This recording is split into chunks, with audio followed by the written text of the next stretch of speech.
Man, it feels like Iran's nuclear program just never leaves the headlines, does it? Nope, not all. Like it's always there, simmering away. Right. And you see all this intense diplomatic activity going on, especially with that recent UN Security Council meeting that happened all hush-hush. Yeah, behind closed doors. Makes you realize just how seriously the whole world is taking this. Oh, absolutely. And for today's deep dive, we've gathered a really interesting mix of sources to try and make sense of it all. For sure. Iran's nuclear ambitions and their latest military moves. Right, and we've also got some great stuff from, going to be looking at discussions with Muhammad Marandi. Oh, yeah, he's always insightful. He's a big name in Iranian politics, really knows his stuff. Yeah. And then there's Scott Ritter. He's a former U.S. Marine Corps intelligence officer, so he brings a whole different perspective to the table. Yeah, his insights are always valuable. So, for everyone listening, today's mission is pretty clear. We want to unpack where things stand right now between the U.S. and Iran. Right. We're going to look at all this diplomatic back and forth, how Iran's willing to talk to some countries but not others. Yep. And of course, we can't ignore the very clear military signals they've been sending. Absolutely. But most importantly, we want to understand what the experts think might happen next. And we're going to do that by really digging into their analyses. Exactly. All right, so let's jump right in with this interesting situation where Iran's saying no to direct talks with the U.S., but they seem open to chatting with China. Yeah, that's a curious dynamic, isn't it? Highlighted a pretty big statement from Iran's supreme leader, Ali Khamenei. He basically dismissed any direct engagement with the U.S. as a kind of deception, and he specifically called out the crippling sanctions as a major roadblock. And that's the key point right there. Sanctions. It's a huge sticking point for Iran. They see it as the U.S. trying to force their hand, and they're not having it. But what's really interesting is how this contrasts with Iran's willingness to engage with China. The report mentions that China actually invited Iran to discuss their uranium enrichment levels. And when you think about it, China's involvement is a pretty big deal. It is, yeah. They're a permanent member of the UN Security Council, right. And they were a key player in the JCPOA, the Iran nuclear deal. Exactly. And it seems like the heart of these discussions between China, Russia, and Iran is the future of the JCPOA. The one the U.S. pulled out of back in 2018 under Trump. Right. It's almost like they're trying to revive it, or at least figure out what a post-U.S. JCPOA might look like. And even the location of these talks is interesting. They're happening in Beijing. The Yuan report suggests that both Iran and Russia are increasingly looking to China as a way to counter U.S. pressure. It's like a diplomatic shift, moving away from the West and aligning more with the East. And it's not just talk. The Yuan report pointed out that China's been pretty vocal in criticizing those U.S. sanctions against Iran. And they've been backing Iran's efforts to join big global groups like BRICS and the Shanghai Cooperation Organization, the SDO. Yeah, it's a clear signal of support. And it shows that China's not afraid to push back against U.S. influence. And then there were those joint naval exercises that China, Russia, and Iran held. They called them Security Belt 2025. Oh, right. Those were pretty high profile. China's defense ministry even talked about them as a way to build trust between their militaries. So it's clear that these aren't just isolated events. This feels like a deepening strategic partnership in the region. Absolutely. And speaking of sending signals, the second ION report really caught my attention.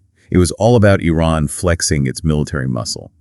They showed off these new missile systems on some strategically important islands: Greater Tun, Lesser Tun, and Abu Musa. Yeah, those islands have been a point of contention with the UAE for a long time. Exactly. So putting missiles there is a pretty bold move. And the IRGC, the Islamic Revolutionary Guard Corps, they're a major force in Iran's military. Right, and they claim that these new missiles have a range of 600 kilometers. That puts them within striking distance of what they called enemy bases and vessels in the region. Pretty much the whole Strait of Hormuz, which is a pretty critical waterway.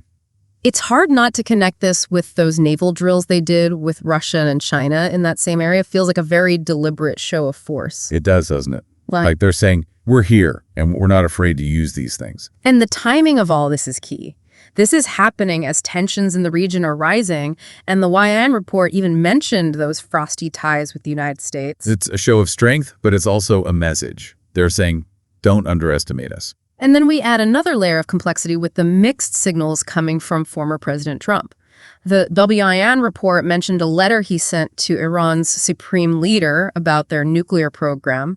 He was quoted as saying, "We're down to final moments." Wow, that's some pretty strong language. It is. But then he also talked about wanting a verified nuclear pact and even suggested a meeting with the US, China, and Russia to talk about nuclear issues. So on the one hand, there's this tough talk, but then he also seems open to negotiation. It's kind of confusing. It is, isn't it? But what about Iran's response to all this? Well, according to Weiweion, it's been pretty firm. Their supreme leader basically said any hostile action from the U.S. would be met with equal force. That's a clear message of deterrence. Definitely. And Iran's foreign minister, Abbas Araki, made it clear that any talks with the U.S. depend on some things changing. He also said they would respond to Trump's letter. So while there might be some diplomacy going on behind the scenes, publicly, they're standing their ground. Right. And this is where the expert analysis gets really interesting. Muhammad Marandi had a really thought-provoking take on Trump's letter. He didn't see it as a genuine attempt to reach out. He saw it as the U.S. trying to assert dominance, that we're the exception kind of attitude. Right, like the U.S. is coming from a position of power. And Marandi even went so far as to say the letter had an implicit threat to attack Iran. It's all about trust, or the lack of it, according to Marandi.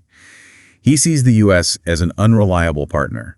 You brought up the Gaza ceasefire agreement that Steve Witkoff brokered, saying that Israel didn't fully keep their end of the bargain. And he used that as an example to suggest that the U.S. doesn't really follow through on its promises.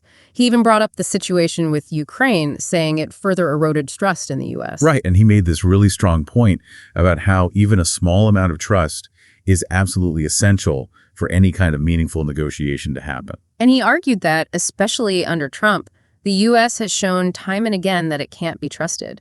He even mentioned Canada, Greenland, and Panama, claiming they all had trust issues with the U.S. during Trump's time. So from Marandi's point of view, it's not just about the nuclear deal. It's about this wider pattern of behavior from the U.S. And that skepticism about whether a real deal can be struck seems to be rooted in this belief that the U.S. just can't be trusted. Exactly. He highlighted what he saw as inconsistencies in what the U.S. is saying. He compared Witkoff's seemingly moderate approach with what he believes the U.S. National Security Advisor wanted, which was for Iran to completely get rid of its nuclear program. So in his view, the U.S. isn't even presenting a clear, unified stance in these supposed negotiations. Right. And Marandi didn't stop there. He went on to talk about the situation in Gaza, the situation in Lebanon, and even criticized countries like Turkey for maintaining ties with Israel. He's clearly connecting all these regional dynamics. It's like he's saying you can't look at Iran in isolation. You've got to consider the whole regional context. Exactly. And his view on the relationship between Iran, Yemen, and Gaza was particularly interesting. He stressed that, even though they might have some sectarian differences, they're united by a common cause. And he even suggested that, maybe without meaning to, the U.S. has actually made these sectarian divisions in the region worse. That's a pretty bold claim. And then Marandi dropped another bombshell. He basically said that Iran's nuclear program and their military are way stronger now than they were back in 2015. So he's saying that going back to the old JCPOA agreement is basically impossible. Right. The landscape has changed. And he didn't shy away from outlining what he thinks would happen if the U.S. actually attacked Iran. Yeah, his warning was pretty dire. He predicted total chaos in the region, oil and gas supplies going haywire, basically a global economic meltdown unlike anything we've ever seen. So he's definitely painting a worst-case scenario. He is. And then, regarding Russia and China, Marandi seemed to think they wouldn't be able to do much as mediators unless the players in the region, the countries in the Middle East themselves, took a stronger stance against Israel. So he's putting the onus on the regional actors to step up and de-escalate the situation. Interesting. All right, now let's shift gears and hear what Scott Ritter has to say. He offered another perspective on the whole conflict with Iran, and he was particularly worried about what it would do to global energy. Yeah, he had a pretty bleak outlook. He said a major conflict with Iran would be devastating for the world's energy market and would have a horrific impact on the U.S. economy. And he saw that as completely at odds with what he understood to be Trump's goals. Trump always talked about economic strength and prosperity. So Ritter's saying a war with Iran would undermine all that. Exactly. And Ritter was totally dismissive of the idea that Netanyahu, Israel's prime minister, might have some kind of hold over Trump. He called that idea stunning. Wow. He actually said that the current mess is pretty much all Trump's own fault, that it's a self-inflicted wound coming from his whole peace through strength approach. So he's saying Trump's strategy is backfiring. That's how Ritter sees it. And what's interesting is his analysis of what Trump thinks peace in the Middle East should look like. He said it's all based on Israel getting along with other countries in the region, which is the whole point of the Abraham Accords. Right. Those were a big deal for Trump. They were. But Ritter argued that Trump can't seem to imagine a peaceful solution where Hamas isn't just wiped out. He sees Israel as the key to stability in the region. So Ritter's saying that Trump's vision for peace might actually be making things worse. That seems to be his point. And he even pointed out this apparent contradiction in Trump's approach. He's apparently been negotiating with Hamas while also wanting to see them gone. It does seem a bit inconsistent. And Ritter also gave his take on the U.S. conflict with the Houthis in Yemen. Oh, right. That's been going on for a while now. It has. And he stressed how deeply the Houthis believe in what they're fighting for. He talked about their long history, their connection to Islamic tradition, and their belief that supporting Palestine is their sacred duty. He's basically saying that this is a conflict that could drag on for a long time and cost the U.S. a lot. It's a warning about underestimating the Houthis and their resolve. But despite all this, Ritter actually thinks that Trump genuinely wants peace in the Middle East. He does. That's surprising, considering everything else we've just discussed. It is. But Ritter also suggested that Trump might be getting bad advice. That maybe he's being led astray by his own biases and the people around him. So he could be well-intentioned, but on the wrong track. That's Ritter's view, yeah. So as we wrap up this deep dive, a few key things really jump out. For sure. Iran's taking a hard line on direct talks with the U.S., but at the same time, they're getting closer to China and Russia. That's definitely changing the diplomatic game in the region. Absolutely. And we can't forget Iran showing off those new long-range missiles. It's a pretty clear reminder of how high the stakes are if things escalate. Yeah, no kidding. And then we have Marandi and Ritter, two very different experts, both highlighting the huge risks and complexities of this whole situation. They both had interesting things to say about Trump's motivations, and they had different ideas about what might happen next.